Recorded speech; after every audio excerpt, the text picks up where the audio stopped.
everybody talks about winning and development, right? And if you can separate them. I don't believe you can. I think it's part of developing is you got to teach guys how to win, not only at this level and at lower levels in the minor league system. So I think it goes hand in hand.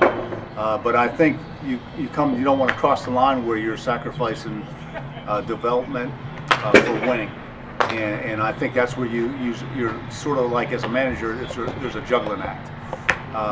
But it's important to develop guys. I mean, you look at their strengths and weaknesses. I mean, this is my 10th season with the Giants, so I was a hitting coordinator for 7 years with them, so I know a lot about these guys from traveling around and seeing them when they first signed and when they come up through like our rookie club. Then now I have them here in AAA. So we know their strengths and weaknesses, and obviously you have to work on those weaknesses and still those strengths, but you have to develop them so they're ready to move to the next level and help us up at AT&T in San Francisco.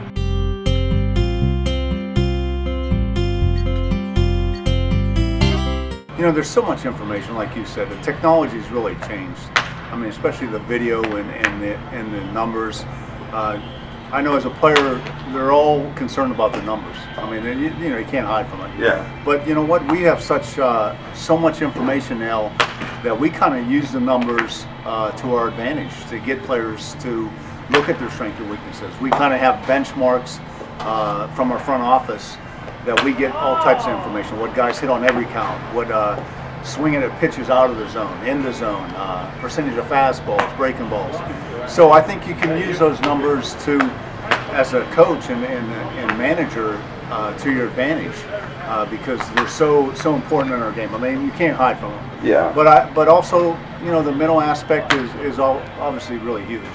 I mean, this game there's so much failure in this game, and I think the mental approach as a manager, I'm always trying to create a positive atmosphere with my staff. So I feel like you can get the most out of your players. Obviously, if you create an atmosphere where they want to come to the ballpark and let them become their own individuals, but still you have to draw a line and have organizational policy and things of that nature. So I think you use both those tools, all the video, the stats, and then your knowledge you draw from in the past, from good managers I've had and managers that I thought, that I didn't like to play for, and that I felt like, hey, I'm not going to do that when I manage.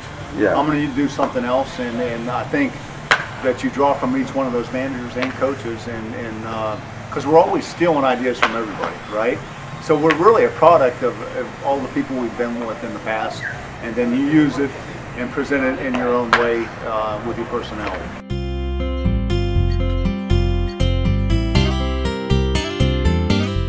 Baseball-wise, obviously my father and my mom were a great influence, but I mean, obviously, Buck Showalter. I played with the Yankees. I came up with the Yankees in the minor leagues, and Buck and I were together in Nashville and AA. He was a DH first baseman, and little did I know that I would end up being his third base coach in '89 in Albany, New York. But I was at third with him that year, and I saw the influence, the way Buck ran things, and how organized he was, and he learned a lot of that from where he went to school at Mississippi State with Ron Polk. So I mean, I learned a lot from Buck Showalter. Detail-oriented. I mean, everything he does is just he's so well prepared. His preparation, and as far as preparation from the other team, his opponent too, and that's what makes him so good. I mean, his personality is a different personality. I mean, he's actually he could be a good poker player, because you never know what's under his sleeves. Buck does. He never lets you know what he's thinking, and that's how he is as a manager. And his personality is like that. My first year managing in '95, when I was with the Brewers in Stockton, just by being with him, it was like, you know what, it was so easy to manage, because I took a lot of what he did and incorporated when I started managing. To this day I do too. But he is just one name. And then there's another name, Timmy Ireland, who a lot of people don't know about. He played a little bit in the big leagues, but I ran into Timmy. He was a manager within the Milwaukee Brewers organization. I worked for Milwaukee for 5 seasons, and Timmy, I was his hitting coach in El Paso that year. But Timmy Olson was sort of like a poor man Buck Showalter. And I'll tell you what, he was one of the best managers, if not the best manager, that I've been associated with. And I know he could have managed in the big leagues, but he never got the opportunity. So those two names just right off the bat. I mean, along with, you know, being around Bruce Bochy a long time. I mean, you know, being in a major league camp, picking his brain, and being around all that staff. I mean, Ron Woldis. I mean, there's so many, Tim Flannery, and there's so many managers in the past that I've had. Grady Little, John Hart, who's managed in Double-A when I was in Charlotte, became a GM, you know, with Baltimore, then Cleveland, had a lot of success. Jim Tracy, when I was with the Dodgers, I got a little time in the big leagues when I was there with them in 2003, I believe. You know, Jay Ward, who was a guy, a great hitting coach with the Expos back when Jim was managing. I mean, he's a guy that managed and was a great hitting guy. So you know what, you're drawing from all those people to help you as far as how you teach and just form your own opinions and philosophy.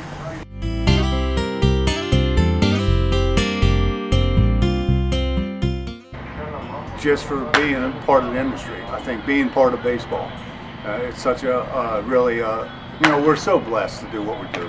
I mean, you're playing a game, and I think when you hear people talk about, you know, when I was in the big leagues a little bit with the Giants in 2009, you know, they talk about pressure, but come on, they're really, pressure is with these guys that are serving overseas or servicemen. Maybe if you're a construction worker laid off and you got 4 kids to feed, but there's no pressure in this game. I mean, that's how I put it in perspective. Yeah. So that's how I feel my philosophy.